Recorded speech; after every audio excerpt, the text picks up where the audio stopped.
Continuando os nossos vídeos, nossa sequência sobre a precificação de georreferenciamento, neste aqui nós vamos falar sobre os gastos, os custos, as reflexões que nós temos que fazer, tudo antes de fazermos o cálculo e passarmos a proposta para o nosso cliente.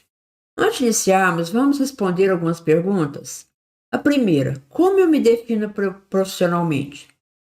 Eu sou aquele profissional que não faço um apanhado dos gastos, do imóvel, das certidões, das confrontações e dou um preço baseado na concorrência, não me valorizando, não valorizando o meu conhecimento, mesmo porque às vezes nem conhecimento tem. Porque quanto mais conhecimento nós temos sobre o georreferenciamento, mais a nossa tendência é valorizar o nosso trabalho. Ou eu me defino como aquele profissional bem-sucedido que procura o meu valor. Qual o valor do meu trabalho? O que eu desejo da minha profissão? Aí, nesse caso, o meu posicionamento é totalmente diferente do outro que está concorrendo. Porque o outro ele quer dar um preço que vai concorrer com o colega dele, para não perder o cliente. Esse aqui, ele está querendo ser valorizado pelo trabalho dele. Quero trabalhar para ter lucro ou para concorrer com meus colegas?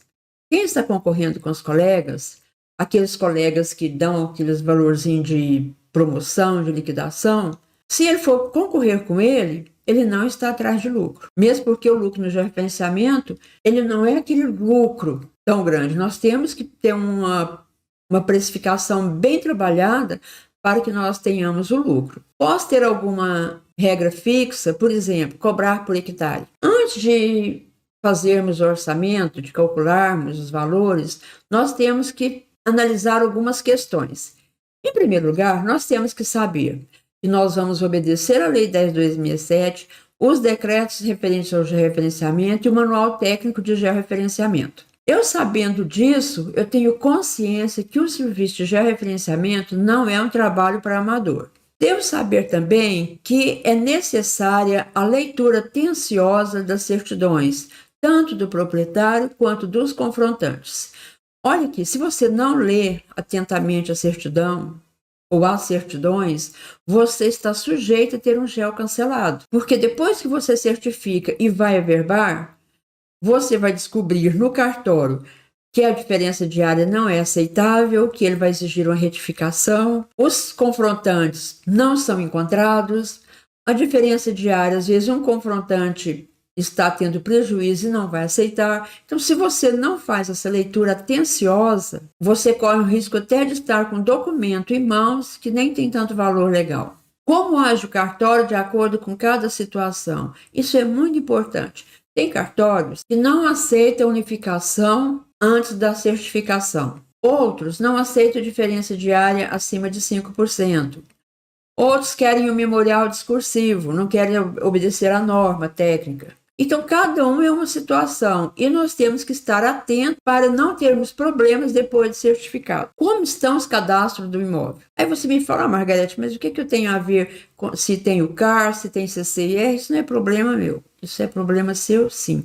Porque se estiver com problema no CCIR e você não detectou isso e vai detectar na hora de certificar, pode ter um atraso grande, porque às vezes o CCIR não está atualizado, pode estar inibido, às vezes você nem faz esse serviço, tem que passar o serviço para alguém. E no contrato, você pode inserir uma cláusula que o seu último pagamento é condicionado ao registro no cartório. Quando vai registrar, ele não tem o CAR, tem que correr atrás do CAR. Então, é importante, sim, saber essa parte cadastral. Como será a acessibilidade à área a ser referenciada?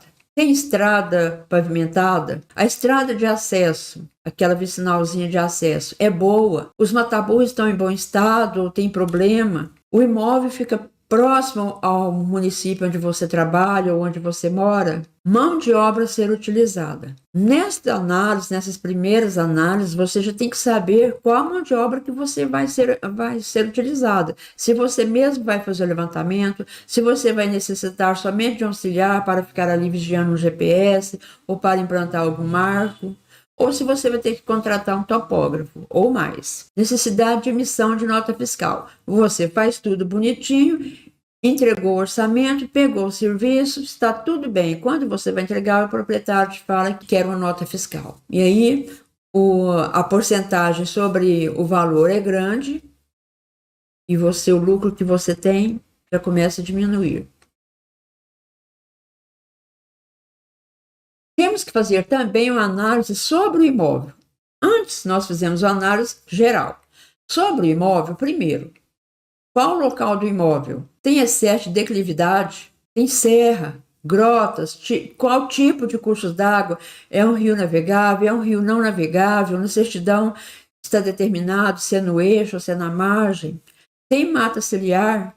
Tem barrancos, brejos, cercas, estradas? Tudo isso vai influenciar no seu trabalho e, consequentemente, no preço. Porque se você dá um valor por hectare, um valor fechado, meu valor é R$ 200 o hectare, um exemplo. E quando você chega no imóvel, tem serra, tem grota, tem excesso de declividade, mata ciliar, e aí? Análise da logística, a distância até o imóvel, meios de transporte a serem usados, conforme o imóvel, às vezes é necessário você usar uma moto ali para fazer um levantamento, para ir até na sede. Estrada de acesso, como é essa estrada de acesso? Qual a situação dessa estrada? Infraestrutura presente na propriedade, vai ser necessário dormir? A propriedade oferece isso? Qual vai ser a alimentação? Você vai ter que comprar marmitex ou o proprietário vai servir a alimentação para vocês? Pouso, vai ser no imóvel ou vai ter que pagar hotel? Outros fatores, como por exemplo, um muito grave, é a presença de poceiros, porque o poceiro inviabiliza o georreferenciamento, porque nem sempre ele aceita fazer a medição. Isso acontece sempre. Quantidade de confrontantes, imagina um imóvel que às vezes é fácil, não tem declividade, o rio é ótimo para fazer levantamento, não tem mato ciliar, no entanto tem 10, 15 confrontantes. E às vezes o imóvel mais complexo tem somente 3 confrontantes e uma rodovia. Então isso tem que ser analisado. Atrito com os confrontantes, você já pensou? Você faz um gel, o proprietário sempre pinta como tudo, é muito bom, mas quando você vai solicitar as assinaturas nas anuências, você descobre que tem um atrito. E aí? É claro, você vai solicitar o cartório para solicitar esta anuência. Mas e se nem o cartório conseguir ir para o judiciário? Segurança é uma área sujeita a assalto, já teve roubo de GPS, está tendo muito roubo de GPS atualmente. Será que naquela região está havendo roubo de GPS? E outros fatores. Custos fixos. Os custos fixos são aqueles que não estão ligados diretamente ao trabalho que será realizado. São aqueles custos que, tendo eu não serviço, eu tenho que pagar.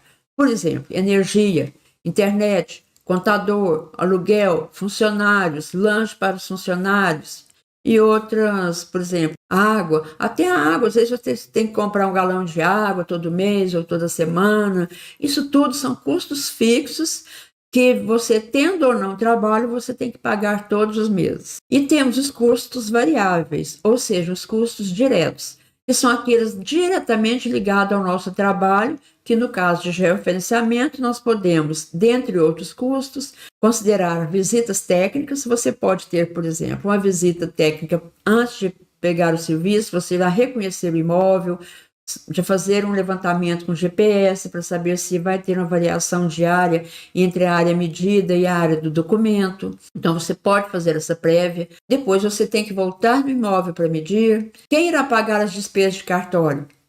Emissão de certidões, reconhecimentos de firmas, aluguel de equipamentos. Você fala, mas meu GPS é 1.000. Normalmente, para calcular esse desgaste do GPS, a gente costuma, nesse item aqui, informar como se nós estivéssemos alugando esse equipamento. Então, um aluguel que é na faixa de R$ 180, R$ 200 a diária, já está valendo como se fosse depreciação do seu aparelho. Mão de obra direta, quantas pessoas eu vou gastar ali no meu trabalho, e não funcionário do escritório, mas aqui naquele trabalho vai ter topógrafo, somente auxiliar, 2, 3 topógrafos. refeições, hospedagem, marcos e plaquetas, quantos marcos você vai implantar, pretende implantar, quanto custa o marco, a plaqueta, isso por quê? Porque isso está diretamente ligado ao nosso trabalho de georreferenciamento. Montagem do processo e confecção das peças técnicas. Será o funcionário do escritório que irá fazer, ou ele já é seu funcionário e você vai pagar um valor por fora para ele montar o processo, ou você vai terceirizar esse serviço. E temos outros, é claro, que tem mais custos. Valores que não são computados. Depreciação e manutenção dos equipamentos, aparelhos, bateria, etc. Por isso que, como essa depreciação não é computada, nós inserimos como valor da diária. Depreciação do veículo. Nesse caso, nós vamos calcular juntamente com o combustível que será gastado, mais uma taxa para depreciação. Compra e atualização de softwares. Às vezes o software não está te atendendo, você tem que comprar um outro que seja melhor, com mais recurso. Às vezes o seu software é daquele que você tem que todo ano renovar, como é o caso do Métrica Topo, ou é aquele que você tem que pagar uma licença anual, como é o caso do Posição. A manutenção do notebook, do computador. Como que está seu notebook? Já está defasado, não aguenta muitos programas, já está cansado? Você já está necessitando de trocar por outro? Então, existe essa manutenção. Telefone celular. Ah, mas de todo jeito eu tenho esse telefone. Não, você tem o telefone, mas no seu trabalho você tem que ter sempre um celular melhor, porque é necessário você estar tirando foto de marcos, de alguma situação especial, por exemplo, de alguma mata no rio, ou de um barranco. Portanto, você não pode ficar com um celular que você tem desde 10 anos atrás. Atualização profissional, os cursos que você faz, os treinamentos, os livros que você compra, e-book que você adquire, são valores que não são computados, esses de curso de atualização profissional. Mas, no entanto, ele será, de alguma maneira, ele deverá entrar na tabela, na planilha. E a atualização profissional, ele é um valor que pode não ser computado no seu trabalho ali, mas para você pessoalmente como profissional, ele engrandece a sua profissão do momento que engrandece que aumenta o seu conhecimento. O que você não pode fazer na precificação? Comparar o seu trabalho com o trabalho daqueles que estão aí liquidando o serviço deles. Não compare. Calcule o seu preço, o seu valor, o valor do seu trabalho e esquece que existe o outro. Não precisa nem de estar comentando isso em grupo. Esquece. Faça de conta que ele não existe. A prática diz o seguinte, que quem trabalha bem e tem o valor que ele cobra, que ele passa para o cliente não reclama porque sabe que vai ter um bom trabalho. Mas do momento que ele não trabalha bem, ele realmente tem que dar um valor mais baixo. Ele não tem nem o conhecimento que você tem. Então, a gente não pode comparar de maneira alguma. Seu serviço terá preço ou valor? Vamos ver o que o cliente deseja de nós. O cliente está atrás de preço? Preço é o que ele quer pagar. Ele quer pagar baratinho. Ele está procurando um valor que, se o João deu um valor para ele de 8 mil, ele quer achar um que vai cobrar 6 mil. Então, seu cliente está procurando preço, é o que ele quer pagar. Então, esse cliente esquece, manda embora, manda procurar o outro. Mas se o seu cliente está procurando você pelo seu valor, pelo valor do seu trabalho, isso é o que ele vai levar. Ele vai levar o seu trabalho, o seu valor profissional. Então, sempre tenha essa percepção de saber o que o cliente procura, preço ou valor. Se for preço, nem atende. Quem arca com os custos? Normalmente é o proprietário do imóvel rural. Mas, se você não fez os cálculos, se você cobrou o que o seu colega do grupo do WhatsApp te falou, concorrer com o baratinho da cidade, quem vai pagar esses custos não é o proprietário, é você. Se é que você vai ter condição devido ao valor, o preço que você está cobrando. Na próxima etapa, no próximo vídeo, nós iremos calcular o preço a ser cobrado, o valor que nós vamos passar para o cliente. Vamos decidir se é pela fórmula ou planilha de cálculo. Então, aguarde o próximo vídeo.